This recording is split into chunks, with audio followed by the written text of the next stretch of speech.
Faria Lima parece que está bem ocupada, né? A região da Faria Lima Sim. aqui. Tem algumas regiões onde você tem uma concentração maior dessa vacância, ou onde está sendo mais locado? Como se você fizesse o seguinte: pega uma folha de papel, o mapa da cidade de São Paulo, você joga uma gota de água em cima da Juscelino Kubitschek com a Faria Lima, naquela região em frente ao Banco Itaú, naquela região, Tá? e a água vai se espalhando. Essa água se espalhando é onde está tendo as locações acontecendo.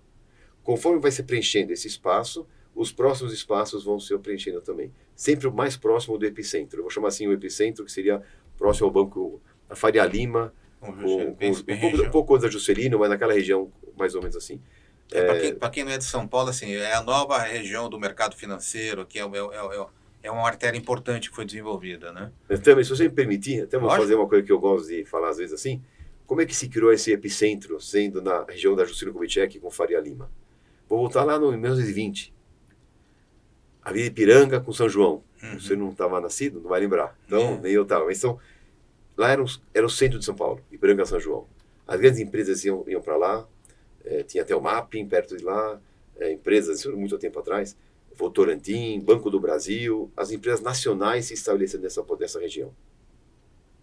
E dou agora vou andar muitos anos para frente. Chegou a indústria automobilística. Vinha Volkswagen, Ford, GM, eles se estabeleceram no ABC.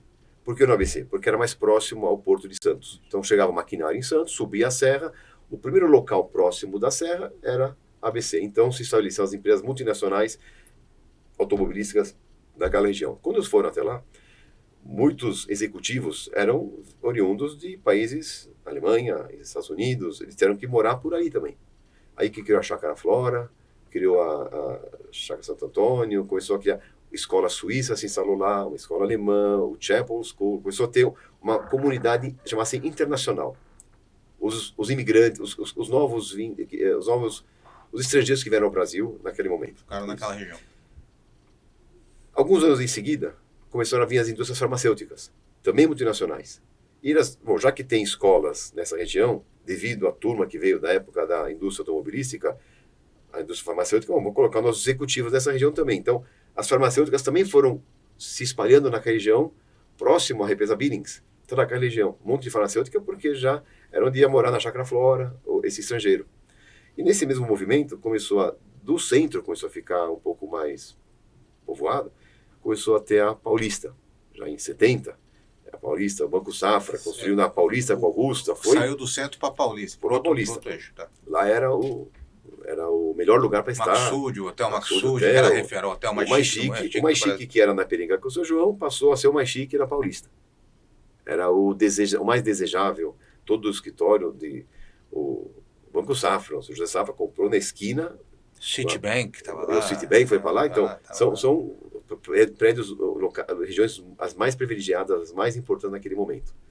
Passando um pouco mais, uma tentativa para a Henrique Schaumann, para descer um pouco mais, depois da Paulista, quando ela ficou um pouco mais saturada, aí chegou na Faria Lima.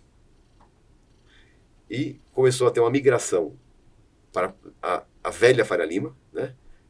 Perto ao shopping Guatemi, começou a ter uma migração. Alguns prédios da Paulista começaram a ir para essa região da Faria Lima. Enquanto isso acontecia, desse lado, esses tais estrangeiros que eu chamei, começaram a já virar, agora nacionalizados, começaram a vir na Berrini, começaram a vir pela Marginal, começou a ter um monte de prédio construído na Marginal do Pinheiros, em direção à Faria Lima, chama assim. E esse vetor, centro da cidade, Paulista, Faria Lima, ele seguiu e foi para Nova Faria Lima. Até o momento que ele foi se juntar com o vetor que vinha dessa região, Chácara Santo Antônio, seguindo a Marginal, e ele encontrou na Juscelino Kubitschek. Na hora que esses dois momentos se encontraram, a gente pode entender que o mercado ele ficou mais maduro, se consolidou, não é mais assim, cada dia eu vou buscar um espaço mais adiante, mas não, chegou o momento que se encontrou, esse ponto aqui ele se firmou como o epicentro do escritório de São Paulo.